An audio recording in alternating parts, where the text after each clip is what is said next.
Fala galera, tudo bem? Bom, para todo mundo sabe, meu nome é Ítalo Abreu, sou cirurgião vascular, sou aqui um dos cofundadores do Medicine. A gente chamou o Flavinho aqui novamente para fazer essa parte 2 da entrevista, né? Demorou um pouco aí pela correria que o Flavinho tava. O Flavinho tinha uma vida aqui no Brasil, né? Uma vida relativamente estável, e aí se mudou, né, para outro país. Começou uma vida diferente, eu não falo que é uma vida do zero, mas uma vida diferente da vida do Brasil. Flavinho, se apresenta aí para a gente e vamos começar esse bate-papo aí sobre os Estados Unidos, steps, residência, como é que é essa diferença aí de Brasil e Estados Unidos, pontos positivos e negativos também, como tudo na vida.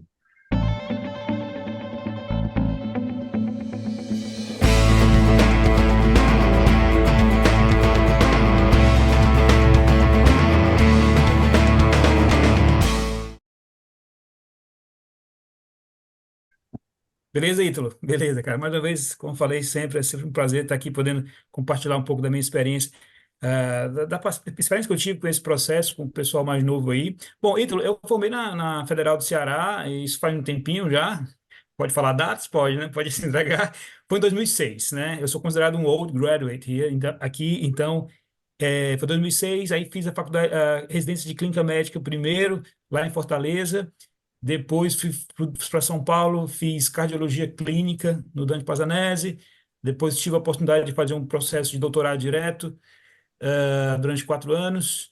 Eu trabalhei um pouco, sim, trabalhei alguns anos em São Paulo e São José dos Campos, que também fica em São Paulo. E aí depois de quando eu tive um estalo e decidi tardiamente, né, que se você comparar com a maioria das pessoas que fazem esse processo de vir para os Estados Unidos como médico, eu sou um dos mais antigos, um dos mais tardios, né, a iniciar esse processo. E agora eu estou morando em uma cidade chamada Kalamazoo, que é no interior do estado de Michigan. O estado de Michigan é um dos estados mais ao norte. Ele fica na divisa com os estados, entre os Estados Unidos e o Canadá. Ali fica aqui, a gente é um dos estados que beira os grandes lagos, os lagos de Michigan. Estou aqui. Cara, legal.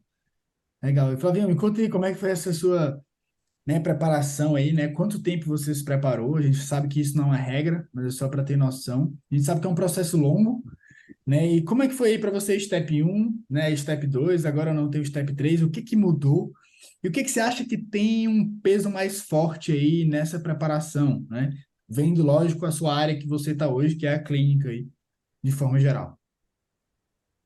Pronto, Ítalo. Esse pergunta é interessante, como tu falou, o que que mudou, né? Porque todo ano eles fazem mudanças nesse processo. Então, é importante o pessoal ouvir a minha experiência, mas contextualizando no ano que eu fiz. O meu match foi o match de 2022, não é? Naquele momento ali, todos os aplicantes tinham que fazer o Step 1, o Step 2, CK, que é uma prova teórica, mas devido à pandemia, eu não tive a prova prática de habilidade de comunicação, ah, e em lugar disso eu fiz uma prova de proficiência da língua do inglês, não é? Então esses eram os requisitos que tinha para mim, e nessa época também o meu Step 1, a minha prova era, o meu score valia, tinha um número. Hoje, o Step 1 já mudou, é pass ou fail, ou você passa ou não, né? Hoje eles só olham o número, a sua pontuação do Step 2. Então, quanto tempo de preparação? Como foi? Mais uma vez, eu vou relatar a minha experiência, mas como eu sou meio que uma curva, um ponto fora da curva, né? Eu vim para cá, eu comecei esse processo todo depois de estudar, depois para esse processo depois de 14 ou 15 anos de formado. Então, meu exemplo é um pouco fora da curva, mas talvez tenha algumas pessoas que estejam na mesma situação agora do que eu estava quando comecei isso. Mas eu também queria falar para os outros, né, de maneira geral. Se você está começando a fazer esse processo, Ítalo, eu vejo três momentos para fazer esse processo, né? Ou você começou tudo, já pensou em vir para cá durante a sua faculdade, ok? Você começa a fazer esse processo assim que termina a sua faculdade no Brasil, é outro. Ou você começa a fazer esse processo depois de um tempo de formado, que foi o meu caso, geralmente também depois que você fez alguma residência no Brasil. Fazendo durante a faculdade, eu tenho um casal que veio do Brasil agora, para minha mesma residência aqui. Eles fizeram na UNB em Brasília. Eles começaram a preparação durante a faculdade deles, entendeu? Então, o tempo para eles foi totalmente, ele foi diluindo durante a faculdade. Então, toda a preparação para o Step 1 deles foi durante 2 anos durante a faculdade. Aí depois, Step 2, durante mais 2 anos. É um processo mais leve, mais smooth, né? Então, tem esse exemplo. Tem colegas que têm esse start para vir depois que terminam a faculdade, e aí estão trabalhando no PSF, ou então estão fazendo alguma residência, aí tem que acelerar mais o processo. E no meu caso, né? No meu caso, eu já trabalhava como cardio clínico, já tinha minhas escalas de plantão, já tinha minhas escalas de trabalho, e para mim tinha que ser tudo mais rápido, porque eu também tinha minha idade, né? Tenho minha idade, né? Então, eu optei, Ítalo, para fazer um intensivão. Então, eu reduzi a minha carga de trabalho no Brasil como médico em 90%, né? Antes disso, eu tinha juntado uma grana, lógico, para poder conseguir me manter, e a minha esposa continuava trabalhando, então ela meio que segurou as pontas durante esse meu período. E eu fiz um intensivão, cara, de 8 meses, de 6 a 8 meses para o Step 1. Depois eu falo o que é esse intensivão. Depois disso, mais uns 4 a 6 meses para o Step 2. E com isso, 1 ano e meio mais ou menos, eu já estava fazendo a minha aplicação, né? Essa foi a minha, a meu timeline foram esses meses. Legal. E o que que você acha, Flávio, no seu caso, assim, a gente vê que existe uma diferença de você ir, né, depois de formado, talvez as pessoas, né, quem está lhe avaliando, vão ver habilidades diferentes do que um cara que já saiu ali da faculdade. O que que você acha de que pesou aí o match, né, como o Flavinho falou, o match é como se fosse a aprovação mesmo, você recebe né, como se fosse uma validação que você está aprovado, digamos assim, né, em todos os processos. O que que você acha que pesou mais, ou o que que você acha que tem uma probabilidade de pesar mais no seu caso, que você já tinha passado aí, né, de alguns processos da vida no Brasil, já tinha feito uma jornada. Por exemplo, não sei, você acha que o doutorado ajudou um pouco, publicação, né, sua aptidão aí com a língua? Que habilidade você acha que o americano ele ele tem uma prioridade, digamos assim, uma escala? Ou você acha que não? Isso não tem tanta diferença? Tá. É, é um processo muito concorrido, né? Você vê que tem gente do mundo inteiro, médicos do mundo inteiro querendo vir para cá, principalmente os médicos da Índia e do Paquistão, eles desde a faculdade, eles têm isso muito forte nas faculdades de medicina de lá. E tem os médicos daqui também, né, que pagam caro durante as faculdades, durante a escola de medicina deles, e ele só consegue, o médico americano, estudante de medicina americano, só consegue trabalhar, só consegue atender paciente independentemente depois que eles dão match, depois que eles treinam alguma subespecialidade. Não é como no Brasil, que a gente, recém-formado, a gente consegue já pegar plantão, já trabalhar como clínico, né? Então, esse processo é bem concorrido. Como começa? Começa pelo Step 1, né? Step 1, né? Primeiro passo é o Step 1. Então, primeiro vai ser a sua nota. Ah, mas agora é pass ou fail, então não tem mais nota. Entretanto, eu continuaria focando bem no Step 1. Só para o pessoal que é novo nesse processo, o que é o Step 1? O Step 1 é uma prova que só vai contemplar as cadeiras básicas da faculdade de medicina. Então, são geralmente os 2 primeiros anos de faculdade. Então, é anatomia, embriologia, farmacologia, histologia, imunologia, sabe, estatística, bioestatística, ética, ele não exige do aluno, do aplicante, um conhecimento médico, né, que saiba fazer um diagnóstico perfeito ou uma conduta terapêutica. Ele quer saber qual é a tua base no processo fisiopatológico das doenças, tratamento, que grupo de medicamento deve, né, ser utilizado ou não. Então, hoje, essa avaliação do Step 1 é só subjetiva, é qualitativa, não é só sim ou não, passou ou falhou. Mesmo assim, mesmo assim, eu focaria bem nesse processo das cadeiras básicas. Por quê? Porque vai servir muito de embasamento para o teu Step 2, que é o único que tem hoje que tem uma nota, né, para tu graduar.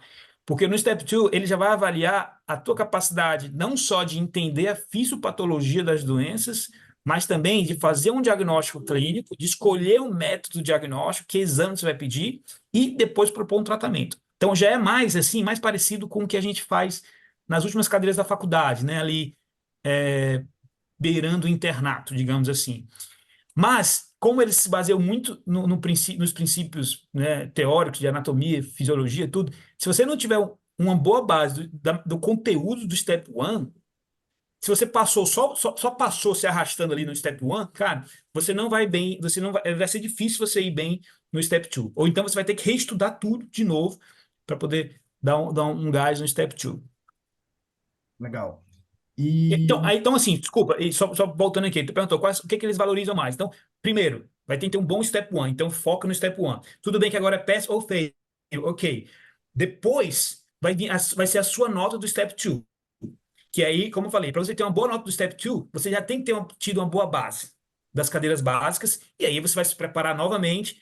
Depois a gente pode falar como que se prepara para cada uma dessas provas, mas você vai ter que se preparar para step two, aí você vai ter uma nota, um número, que vai estar colado em você pro resto da sua vida. Se você foi mal nessa prova, você não consegue fazer ela de novo, a não ser que você tenha falhado. Se você nem passou, aí você tem direito de repeti-la. Mas vai ficar no teu currículo que tu também você não passou uma vez, na primeira vez, né? Então você tem que ir já bem certo de que já está bom para fazer a prova. você pode repetir Ah, ela, Flavinho, só licença. Você pode repetir ela em um outro ano, por exemplo? Tem um tempo para repetir? pode. Se você falhou, se você fail, se você não atingiu nem o score mínimo aí no step 2, aí você, tá bom, eu vou te dar uma segunda chance, aí você vai fazer uma prova no próximo ano, que seja no próximo ano. Entendi. Mas, na verdade, não é nem ano, viu, Ítalo? Deixa eu só te falar como é que funciona. Essas provas, cara, elas estão acontecendo todas as semanas, todos os meses.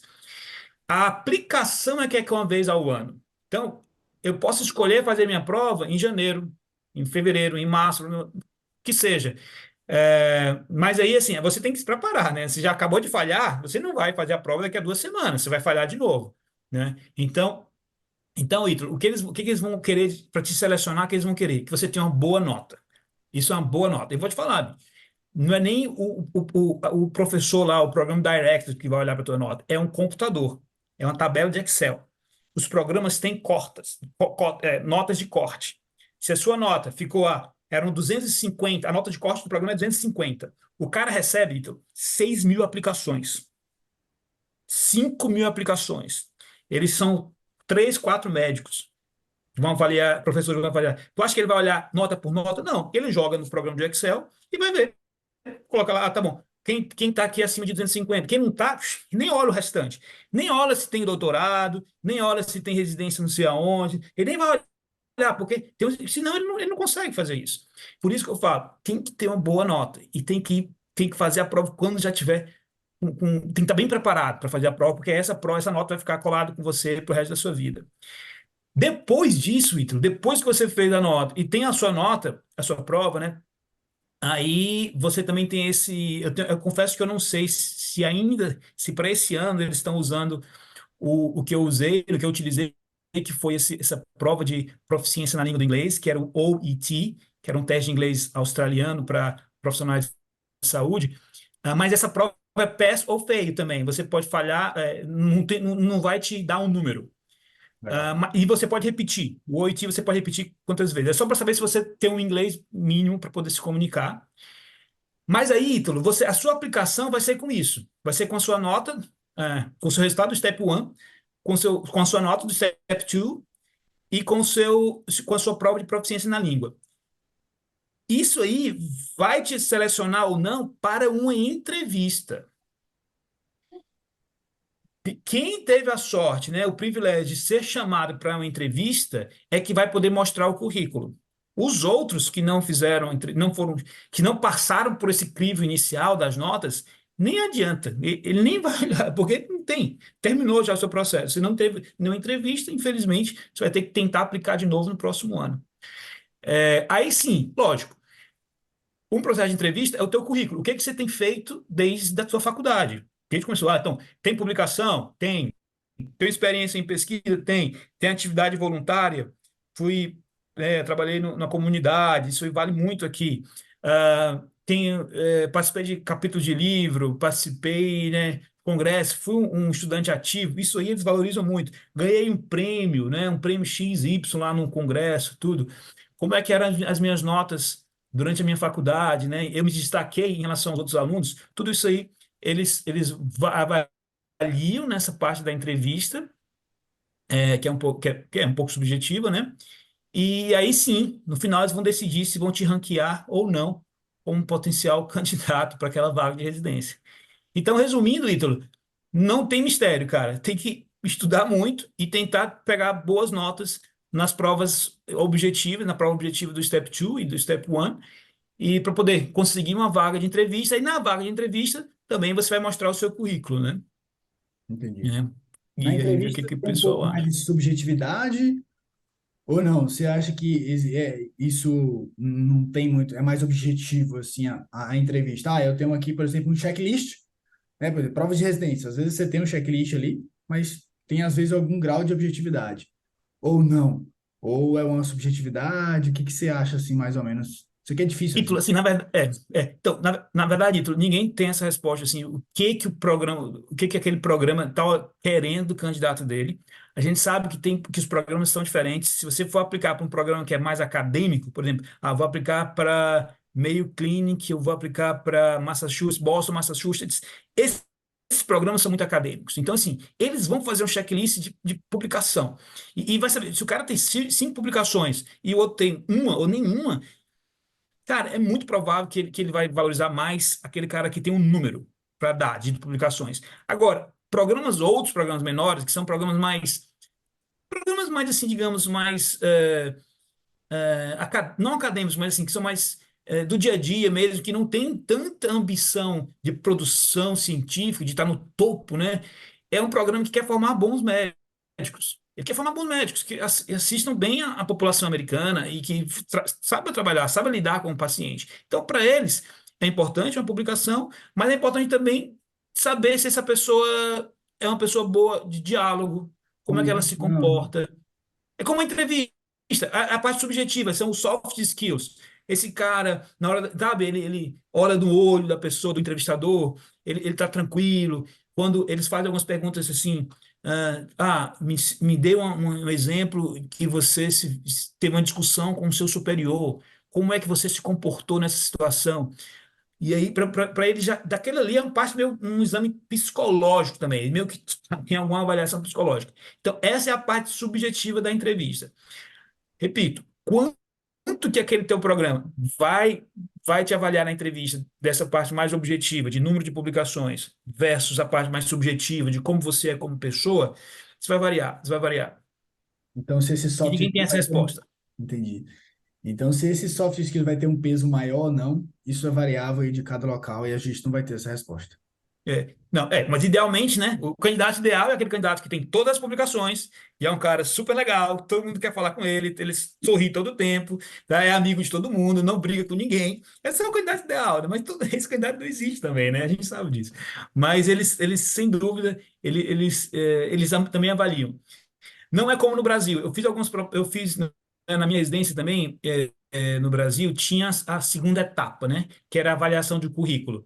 Era assim, era uma lista.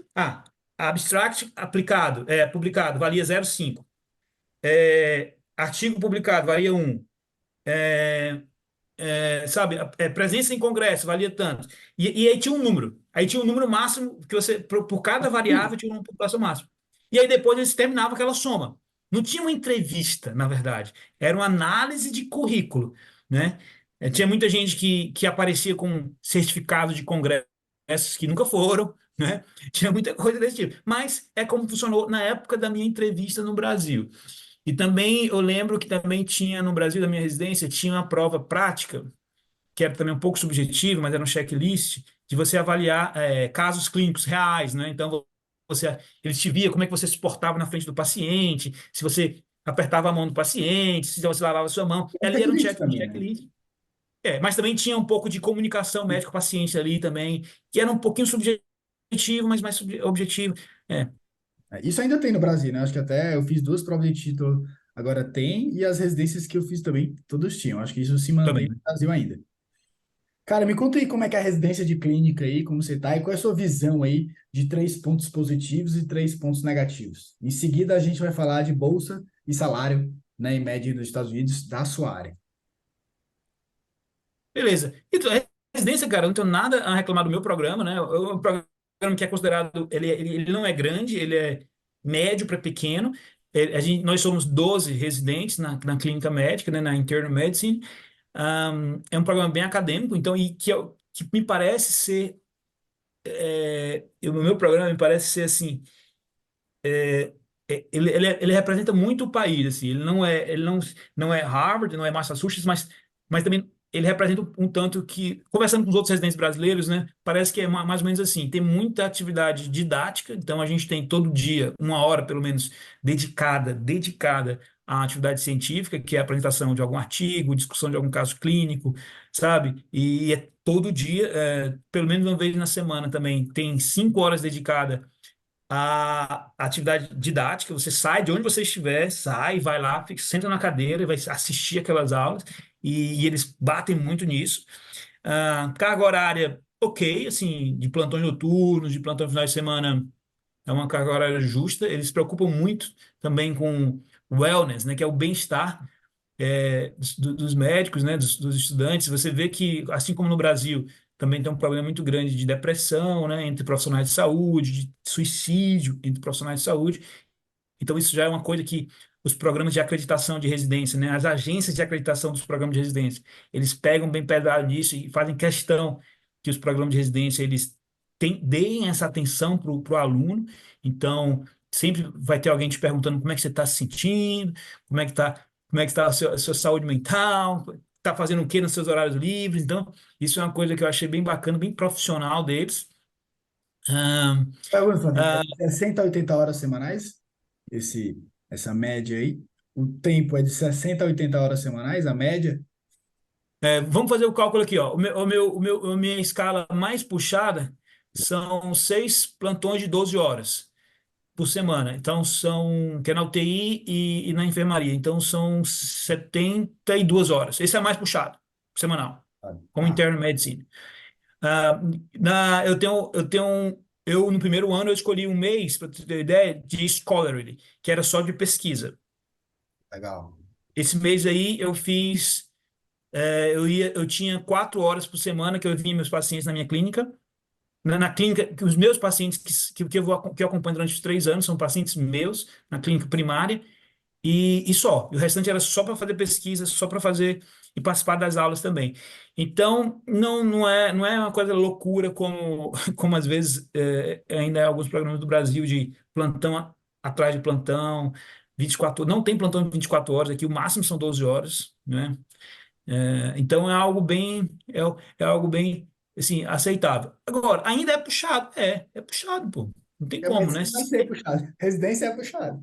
Cara, 6 plantões de 12 horas por semana, cara, de segunda a sábado, 12 horas, é puxado. E aí você sai de manhã, ainda não amanheceu, você chega à noite, chega cansado.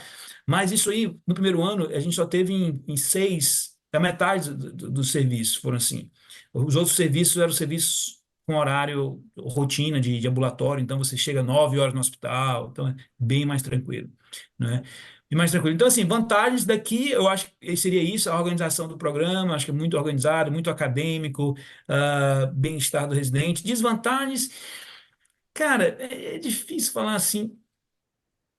Ah, eu acho que é difícil. E quando está comparando residência de clínica médica no Brasil versus residência de clínica médica nos Estados Unidos. Cara, essa de comparação é difícil ser feita porque eu acho que cada país programa, treina o seu médico, o seu residente, para o seu sistema. Lógico. Então, o médico que terminou clínica médica aqui nos Estados Unidos, esse cara não vai conseguir trabalhar no Brasil no plantão, no pronto-socorro, não vai mesmo, porque é outro sistema. Aqui, por exemplo, aqui você trabalha muito com interprofissional. Então a enfermeira tem um papel muito importante aqui. O farmacêutico tem um papel muito importante. O fisioterapeuta tem um papel muito importante. Se falar da UTI, por exemplo, quem maneja, quem toca na ventilação mecânica é o fisioterapeuta. Você sugere, você pode até conversar, não, que tal a gente mudar aqui esse módulo ventilatório e tal. Mas assim, quem está responsável é ele. Medicação, vou prescrever um antibiótico, eu só falo antibiótico. A farmacêutica vai pegar a posologia e vai ver se precisa fazer alguma adequação pela função renal. A enfermeira está na UTI, está muito próximo do paciente, então elas é que vão fazer aquelas avaliações repetitivas ali durante o plantão, se teve alguma mudança no status neurológico ou não. Então, você pega esse cara que foi formado aqui, e está acostumado a ter todos esses outros profissionais que te ajudam, assim, e não que te ajudam, mas que tem um papel Forte. ativo no cuidado do paciente, e vai para o Brasil, que é diferente. Pelo menos a experiência que eu tive como profissional trabalhando no Brasil, em alguns UTIs, é muito médico centrado, né? Então é muito centrado no médico. Então, não seria. Cada profissional, cada país prepara o seu. Já o Brasil prepara os seus médicos da residência. Eu não sei se mudou isso, né? Mas assim, na minha época, eu lembro que dos nossos 12 residentes também, eu também meu programa tinha uns 12 residentes lá no Brasil, em Fortaleza, acho que quase todo mundo foi para uma especialidade. Ninguém fica só como clínica médica. Não ficava como. Eu não sei se mudou agora. Faz tempo que eu não estou tendo contato com novos residentes do Brasil. Mas, assim, a residência de clínica médica era só uma ponte para poder ir para endócrino, cardio, pneumo, UTI, né? Que sei. Então, era um programa que era te preparar meio que para isso, né? Fazia o trabalho dele, me preparou. Depois eu fui para cardio, fui num centro legal e tal. Mas é por isso que eu falo que é difícil comparar, sabe, um programa com o outro, porque realmente eu acho que são objetivos diferentes. Cara, legal. Cara, vamos falar de grana aí, né, dos Estados Unidos, que também é bem diferente. Eu acho também que não dá para fazer essa comparação direta. Mas um residente que está entrando aí na parte clínica aí, uma média, né, de bolsa do residente. E a outra pergunta é, o residente pode dar plantão, né, quando se acabou a residência? Geralmente ele fica nos Estados Unidos, ele vai para fora. Como é que é essa oferta aí? Como é que é essa dinâmica aí? Eu sei que isso não é regra, mas geralmente como que funciona? Boas perguntas. E tu, assim, ó, o salário de bolsa de residente varia também de programa para programa, depende da cidade. O custo de vida, você imagina, o custo de vida na minha cidade aqui, no interior do estado de Michigan, é um custo de vida. O custo de vida em alguém que mora em Manhattan, em Nova York, é outro custo de vida. Então, o cara que mora em Manhattan, que faz residência em Nova York, vai ter uma bolsa maior do que a minha. A minha bolsa aqui é de US$ 64.000 por ano, ponto. Como R1, isso aumenta um pouquinho com o R2, aumenta um pouquinho no R3. Mas só para ter ideia de valor, número, né? 64. É o suficiente? Sim. Se eu fosse, eu vim com minha esposa e com meu filho, né? Então é diferente. Mas se eu fosse solteiro e dependesse só de mim, era o suficiente. Era o suficiente para fazer tudo que eu faço aqui, tá? Ah, tanto que não precisa plantão, né? Como eu falei, no Brasil que, assim, todo mundo que eu conheço que sim, ou tinha muita grana na família ou fazia plantão durante a residência, porque a bolsa não dava para fazer tudo que você para atender todas as suas ambições, né? Como pessoa, naquele não dava, era bem apertado. Aqui não, aqui não. Aqui você não precisa. Entretanto, tem programas, sim, que de acordo com o teu status perante ao governo americano, você, como médico em treinamento na residência, você sim pode começar a atender alguns pacientes e ganhar por fora. Eles chamam de moonlight, esse termo. No meu hospital, e também no programa, no meu hospital não tem. Mesmo médicos americanos, no último ano da clínica médica, eles não têm, porque não tem essa vaga nessa vaga ofertada. Talvez porque a cidade é desse jeito, já preencheram, mas tem grandes cidades, tem um colega que também terminou, ele fez clínica médica na Pensilvânia, na Filadélfia, ele fez, mano, brasileiro, nos últimos anos de residência dele, desculpa, dos últimos anos de fellowship dele, ele ganhou quase que o mesmo valor da bolsa, ele ganhava trabalhando nesses moonlights. E era bom porque ele já conhecia todos os pacientes, ele já trabalhava na UTI, ele fez fellow de UTI.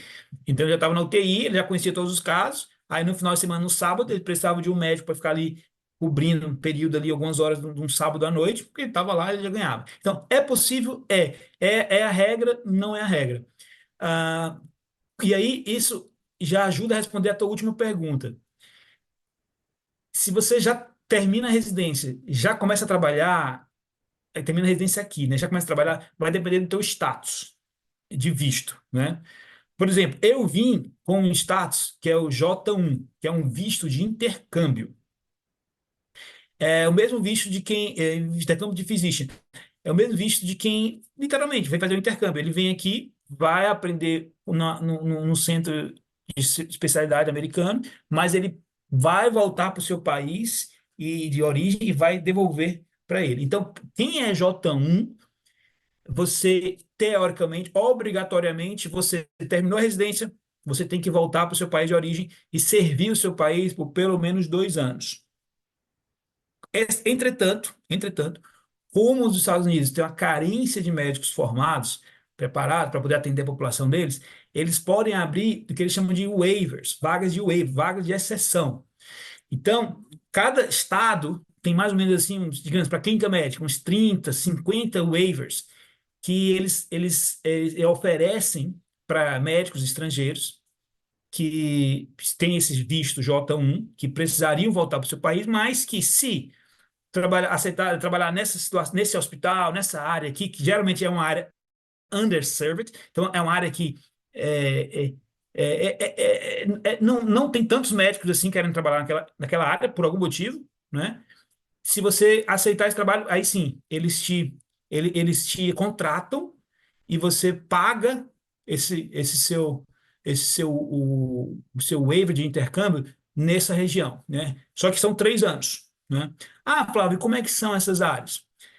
Cara, tem waiver aqui onde eu moro. Porque o pessoal fala assim, é uma área que é underserved, deve ser assim, tipo Complexo da Maré, no Rio de Janeiro, bala saindo, o pessoal morrendo, né? Ou então interior lá da Amazônia, não tem lugar, não tem acesso a carro, seca. Não necessariamente é assim. Lógico, eu acho que talvez não tenha vaga de waiver para Manhattan, porque já tem médicos demais lá. Mas em grandes cidades, Detroit, estados, mesmo aqui em Michigan, por exemplo, sempre vai ter uma cidade menor que vai ter, sim, você pode trabalhar como esse médico, como um waiver, né? Agora, sem dúvida alguma, é mais provável você conseguir esses postos de trabalho em cidades mais remotas, né? Nos estados de Montana, no estado, né?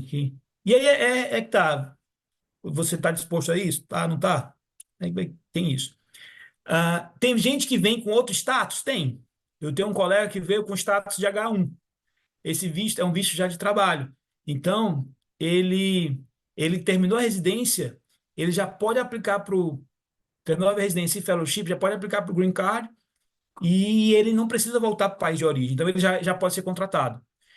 Como é que consegue aplicar para H1? Aí é uma outra conversa longa, mas tem uma forma de aplicar. Então, depende de como você entrou no país, qual foi o status do seu visto, né? Tem pessoas que já têm green card, tem pessoas que já têm médico. Eles são brasileiros, mas já têm parente morando aqui nos Estados Unidos. Eu conheci uma menina também, uma médica brasileira, assim, que ela já tinha green card. Então, ela tem dúvida, terminou, ela já vai trabalhar. Tu falou, quanto, né? Aqui não é como o Brasil, cara, que o médico recém-formado, ele entra naquela bagunça ali de cooperativas, de- que é quase que não é prostituição, não, mas assim, não sei. Não, mas assim, aqui, Lei da isso é uma oferta e coisa que, demanda. é, sabe, se perder a reunião, perder o plantão, se perder o plantão, vai pro resto da fila, vai ter um sorteio. Cara, graças a Deus, foi um dos motivos, na verdade, de eu ter feito essa escolha, né? Foi depois de ter vivenciado um pouco o mercado brasileiro. Mas, assim, aqui sempre você vai ter um contrato, tá? E esse contrato é anual. Então, não é finge que te paga, tu finge que trabalha, não. O contrato tem, ambas partes têm responsabilidades e tem compromissos e o valor já é acertado no começo. E você assina o contrato, na verdade, assim, 6 meses, 8 meses antes de começar. Então, o pessoal que vai trabalhar, vai terminar a residência agora em julho, já está, meus residentes mais velhos, né, meus seniors, eles já estão assinando, já estão assinado, todos já têm contrato assinado agora em dezembro. Eles já Legal. sabem para onde eles vão em julho. Quanto é que vão receber, qual a carga horária, o quanto que vai ter de benefício de saúde, quanto que benefício de seguro, bônus, de gratificação, tudo isso já é assinado no contrato. Você não precisa entrar naquele mercado de selvageria, de ficar brigando por um plantão, puxa aqui, o outro pega, a menina.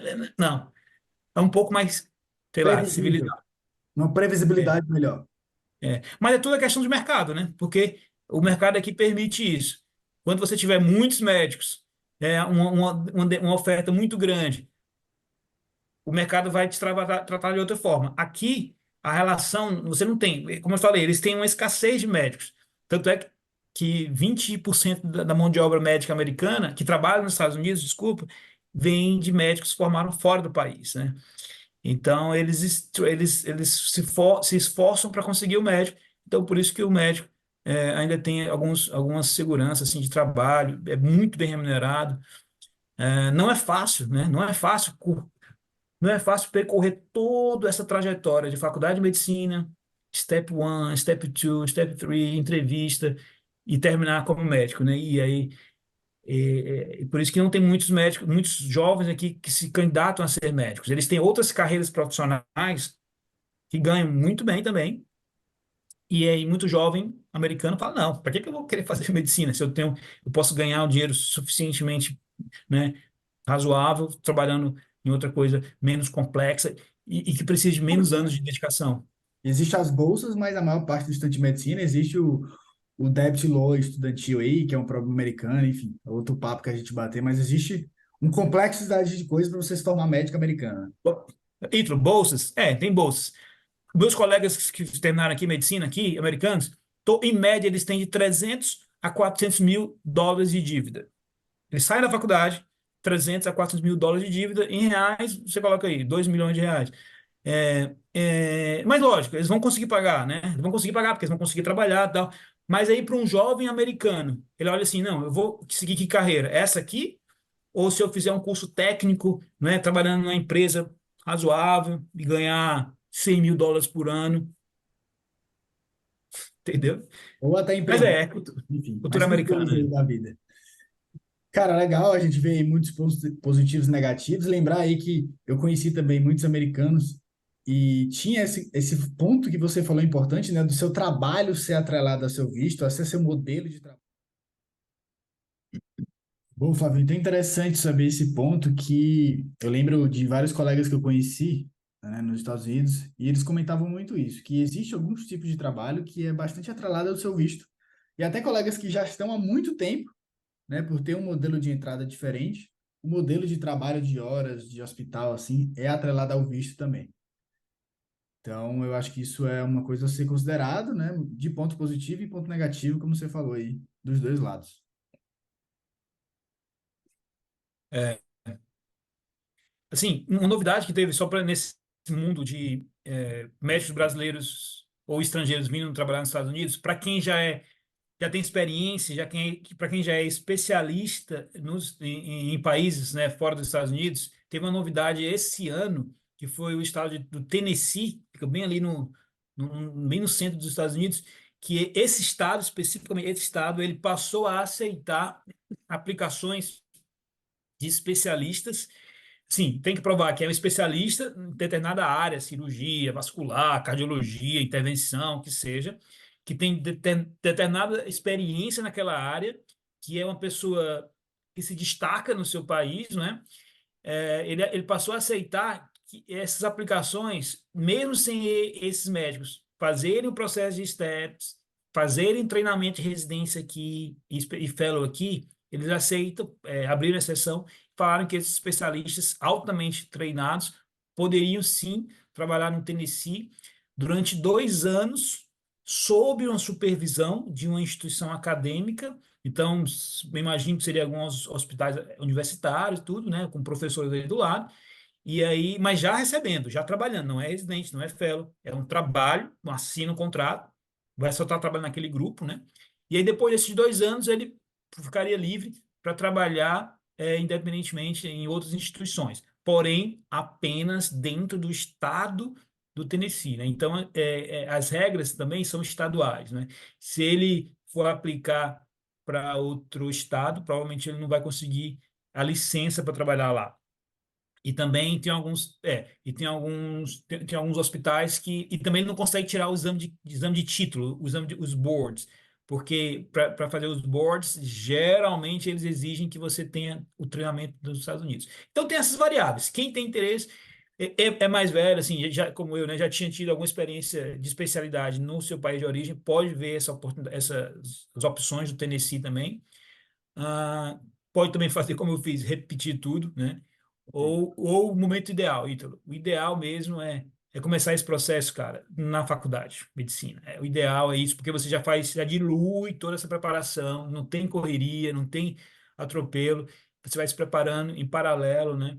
E não sofre tudo isso.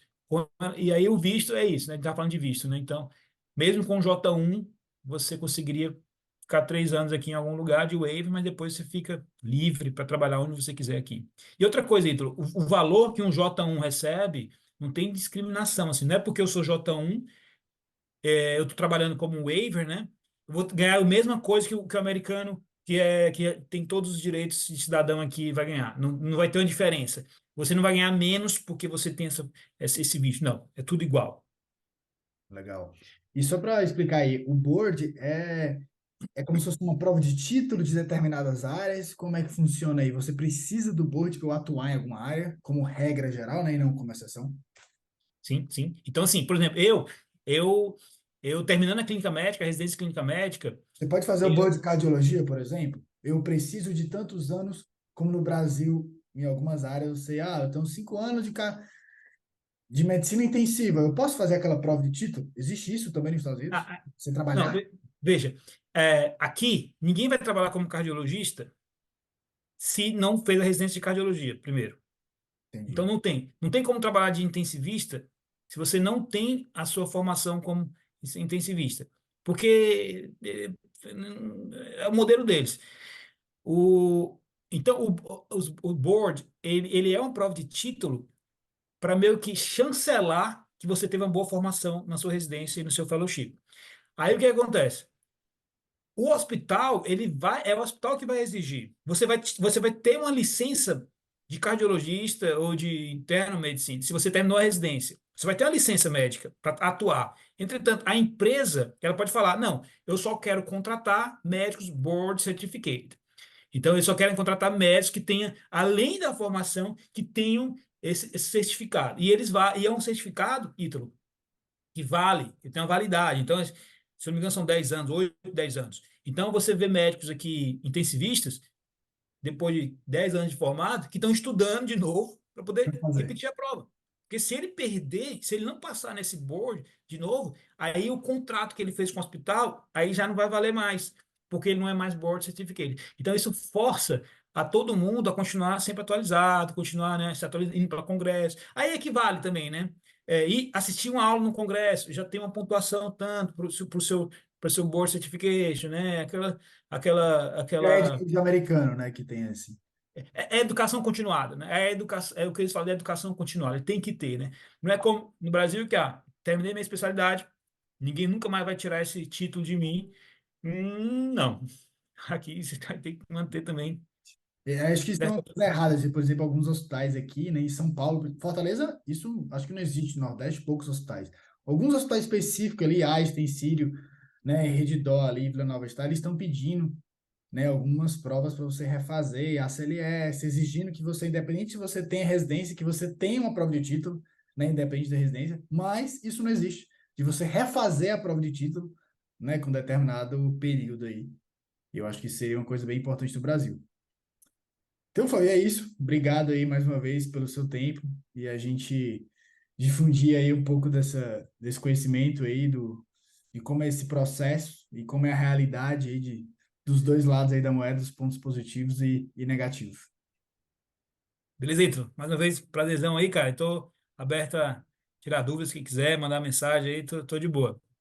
Eu recebi muita ajuda, Ítalo, quando eu estava sentado do outro lado da cadeira, entendeu? Então, eu vi muito vídeo na internet, muito vídeo do YouTube, canal do Facebook, isso me inspirou muito.